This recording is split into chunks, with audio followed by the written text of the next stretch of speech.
Welcome to Hood Champion Boxing and Sports. In boxing, you find a way to win or you find a way to lose. You know what? It's not about me, so let's fix this real quick because we need to have a conversation. Now, who's going to be the last woman standing? So let's just do this real quick. Get rid of me and stretch this out here because this is really what it's all about. You got Shadasia Green, you got Franchon, you got Claressa. This is a very interesting mix-up right here. Before we get going, just need to make sure that everybody understands something, what's going on. Now, this is Claressa Shields, 17 wins, 3 KOs. She is a heavyweight, 175 plus, and she's undisputed.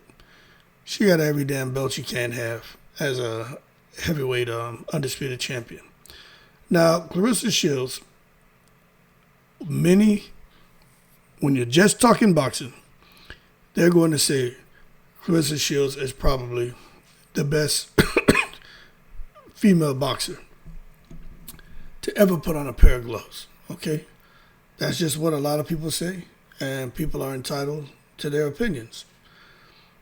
What I will say is Claressa Shields has probably the most accomplishments, but you can't forget about the pioneers who laid the groundwork for fighters like Claressa, Franchon, and for Shadasia Green to get in the ring and perform. Now, Claressa has a fight coming up against, and remember, Claressa is the undisputed champion at 175 plus, heavyweight. But she's going to be fighting this person right here. Now, this is Franchon Crews-Dezurn. She has 10 wins, 2 KOs. Now, I thought she had more KOs than that. That shit don't look right. But anyway, she has 2 losses, right? She stands 5'8". She has a 72-inch reach, so a 4-inch reach advantage over Claressa. But the thing about Franchon, at 168 pounds, she's the unified WBA and WBC champion. Now, you may say, okay, what does that matter? They're fighting at heavyweight. Well, I'm going to tell you why it matters. Because if Franchon were to win, she would have to make a decision. Stay at heavyweight, defend undisputed distinction, or drop the belts, drop back down to 168 where she's a unified champion, and think about what she wants to do there. But this is where it becomes even more interesting now. Because you got kaboom! Shadasia Green. We know Shadasia Green, she gets busy, right? 16 wins, 11 knockouts. She has 1 loss. She stands 5'8". It doesn't say what her reach is, but I'll find that out. But she is also a unified champion at 168. She has the IBF and WBO belts. So this is where it gets interesting. That's why I was talking about Franchon Crews-Dezurn. Now, and we're going to talk about it, but if Franchon were to beat Claressa or even lose, but decided to drop back down to 168, then Franchon could fight Shadasia Green for the undisputed distinction where they would unify and bring all 4 belts together. So when you look at it, it could be a really good opportunity for Franchon and for Shadasia and for Claressa, no matter how you see it. Winner, loser between Franchon and Shadasia, they're going to have options. And I think the person in the best situation here is probably Shadasia Green because she's sitting back like shit. If Franchon loses and she goes back to 168 and Claressa doesn't want to fight me, I can fight Franchon in a rematch for undisputed. But if Claressa beats Franchon, then, you know, she and I can get it on at 175 at heavyweight. So the dynamic is really, really interesting when you look at it and you understand. But now you got to have the conversation. Now check this out. Let me give y'all a breakdown here. The fight between Franchon Crews-Dezurn and Claressa Shields, it's not just about belts. it really is about control of the future of women's boxing at 168 and 175. That's why I sat there and went over the box rec on all three champions, so y'all understood that there's a lot at stake, but there's still light at the end of the tunnel, no matter if Claressa or Franchon, if they take a loss. Now remember, no matter who wins, the most likely next opponent waiting in the shadows is Shadasia Green. It only makes sense because she sits at the crossroads of both divisions. What makes this situation unique is that Shadasia is not just another contender. She's viewed by many as the next true elite threat, which makes her the logical next fight for either champion. Now, if Franchon Crews-Dezurn, who can really sing and is really talented, people need to look her up on iTunes. The girl can really sing. But if Franchon Crews-Dezurn defeats Claressa Shields, oh boy, it's going to be on like Donkey Kong. Now, if Claressa's watching this video, she's probably saying, "Man, please, hood champion, hold your horses. You quit taking it to the stupid. That Franchon can't beat me." And the funny thing is, there's so many fans out there who share the same sentiment. They're like, nah, Franchon and Claressa fought. I keep hearing 3 times in the amateurs and then once in the pros in their debut. And Franchon has yet to beat Claressa, so they're like, look, Claressa's right. Franchon's not going to beat her. But I would say this, right? Hold on a second.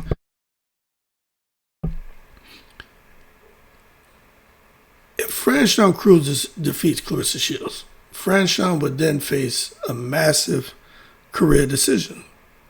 She would have to choose whether to remain at heavyweight and defend her undisputed status, or return to 168, where she's already a unified champion, WBA and WBC. Now, if she stays at heavyweight, Shadasia Green becomes the most realistic challenger because of her size, momentum, and the fan demand. That would be a risky but legacy-defining move for Franchon, as she would be defending supremacy rather than simply holding belts. If Franchon instead returns to 168, she still would likely face Shadasia there because Shadasia remains positioned as the most meaningful opponent in that division. And remember, Shadasia has the IBF and WBO straps at 168. Now, continuing on, if Franchon loses to Claressa Shields, she still remains highly relevant. She would still be unified at 168 and would still be in position to fight Shadasia Green for undisputed at super middleweight. So that scenario may actually be cleaner politically because it does not involve the 2 divisions or a champion juggling belts. It would simply be Franchon versus Shadasia for full supremacy at 168. That is a fight fans already want, regardless of what happened with Claressa, because there's some people feeling like, hey, we need that rematch. Because the way Claressa and Franchon have been talking down on Shadasia, although I think the relationships have improved over the last couple months, they would almost have you convinced that Shadasia, her beating Savannah Marshall was just a fluke because they don't want to talk about that win. They just want to talk about Shadasia losing to Franchon. That's all they want to talk about. They're not talking about Franchon lost to Savannah and Shadasia beat Savannah. They don't want to talk about that. So, in my opinion, no matter what happened with Claressa, Franchon and Shadasia is a really good fight to make, and it will be the rematch, and this time it will be at undisputed at 168. Now, on the other side, Claressa Shields has the most flexibility. I don't care what you say, man. The GOAT. Claressa Shields, she's in a good position. And she going to let you know, I got 19 world championships. 5 weight divisions. You know what I mean? What, 3-time undisputed? Maybe 4-time. I be hearing so much shit out here. But I know she got a bunch of undisputed distinctions and them 2 gold medals. She going to let you know. But if Claressa loses to Franchon now, The most likely scenario is an immediate rematch because of the magnitude of their rivalry and what's at stake. However, even in defeat, Claressa remains a draw, and it remains the biggest name in women's boxing and remains a future option for Shadasia if a business lines up. Now, I'm going to tell you just my opinion, man. I want to see Shadasia and Claressa, all right? I'm just going to throw it out there. That's what I want to see. That's why I'm saying if Claressa wins, then Shadasia becomes the most natural next opponent because the demand is growing day by day for that matchup. Fans see it as a true old guard. Some see it as an old guard versus new guard clash where they feel like, man, get Claressa up out of here. We know what Claressa has done. She represents dominance, history, legacy. But Shadasia represents that hunger, upward momentum, a breath of fresh air. That's what they want. They understand Shadasia Green, college graduate, was a basketball superstar, and now is a boxing superstar.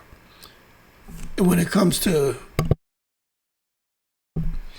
setting an example for other professional boxers and for young women, I think Claressa, Franchon, and Shadasia all bring something to the table. But Shadasia 100% brings a lot to the table, and Franchon too. But there are some things that Claressa brings to the table as well. But for me, if Claressa wins, I think Shadasia should be the next opponent. Everyone's talking about Shadasia Green. Now, the limiting factors in making a Claressa Shields versus Shadasia Green fight are mostly business and logistics. It's not going to be talent. Weight class alignment is one issue. Claressa's career has bounced between divisions, and Shadasia's anchored at 168. I don't think she'll have a problem going up to heavyweight. Promotional alignment is another issue. Fighters must agree on purse splits, networks, timelines. Claressa's letting the world know that she is the A side. So there's also a factor of injury, scheduling, and whether Claressa chooses to pursue having a child, maybe going into MMA, back in MMA, or stick to boxing and finish out her contract with Demetrius Salita and win records, a 4-fight deal, and, whatever they agree to financially. I think another potential limiting factor as far as that fight being made is if Claressa loses to Franchon, that rematch may block Shadasia from getting her shot immediately. And if Franchon holds two paths open, it could delay clarity. Now, from a boxing perspective, and I just got to be fair, man, all three women bring something rare and something necessary to the sport. Now, for Claressa Shields, she brings star power. Everybody talking about Claressa, whether it's good or bad or indifferent, they talking about Claressa Shields. There's people every day putting up goddamn YouTube channels. These people, they have nothing to offer the internet except talking about Claressa Shields, and they're making money. They're making money hand over fist, and I understand. Go get your money. I ain't judging you. It's your choice. Consequences could be good or bad. But Claressa brings star power, history, confidence, the ability to move between divisions. She's even talking about going down to 160, 165. She's talking about trying to do things, but I think she knows she has work to do at the heavyweight division. But I'm going to tell you this. Whether they want to give her credit or not, she represents proof that women can dominate the sport with the same authority as male champions. Franchon Crews-Dezurn brings toughness. She brings resilience and willingness to fight anyone, anywhere. And she makes the fight ugly. And when she can get the fight ugly, it plays to her advantage. She has never been protected and has consistently taken the hardest roads. Shadasia Green brings discipline, intelligence, adaptability, hunger, and she gets better with every single fight, every single training camp. And that's why I'm so big on Shadasia Green. Plus, she's a great human being. Now, she also has shown that she can learn, she can improve, and respond to criticism, which is a trait of a future champion. You always have to work on your craft, and you always have to try to get better. And that's why I think seeing Shadasia, who's a unified champion now at 168, these qualities can make her a trait for a future undisputed champion at 175 and also at 168. And to be honest with you, in any weight division she decides she wants to fight in. But together, these three women create a triangle of legacy, danger, and opportunity. No matter how the Franchon versus Claressa fight ends, and this is just being truthful, man, Shadasia is positioned as the next chapter. Like, let's just really think about this now. If Franchon beats Claressa, right? Of course, the rematch with Claressa is quite obvious. But if let's say Franchon beats Claressa and for some reason there's no rematch, who's Franchon gonna fight? I mean, who is she gonna fight? You know what I'm saying? So, Savannah Marshall. The boxing fans are gonna go crazy because everybody wants to see Shadasia Green getting in, mix it up with Claressa, and even a rematch with Franchon.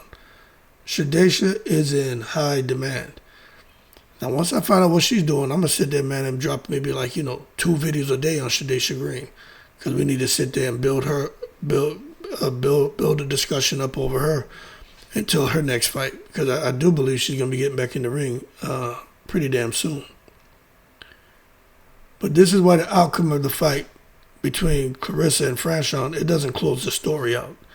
Matter of fact, it opens the door to the most important fight in the division's future. Whether it's Franchon versus Shadasia or Claressa versus Shadasia, women's boxing wins because fans get real competition instead of manufactured rivalries. And that is what makes this very intriguing. Now, in addition to making it intriguing, what makes the moment special is that, let's just be real, none of these women, Claressa, Franchon, or Shadasia, they don't need hype. Their resumes speak for them. We know what they bring to the table. These women can fight, and these women know how to win. Claressa is already one of the greatest women to ever box. Can't take that away from her. Franchon has proven she belongs among the elite through sheer will and consistency. And Shadasia represents what happens when talent meets preparation, discipline, and purpose. So this is not drama-based boxing. This shit ain't a circus. This is merit-based boxing, and all these women deserve respect and deserve credit. This is why all three deserve that and more, and why this triangle of matchups could define the next era of women's boxing. Now, I'm going to just go ahead and tell you, man. I think Shadasia Green has everything it takes to ruin the night of Franchon Crews-Dezurn if they were to fight in a rematch, and to ruin the night of Claressa Shields if they were to fight. But one thing I'll say is, for all of these women, I think the deciding factor is going to be conditioning. I'm going to just throw that out there. Conditioning.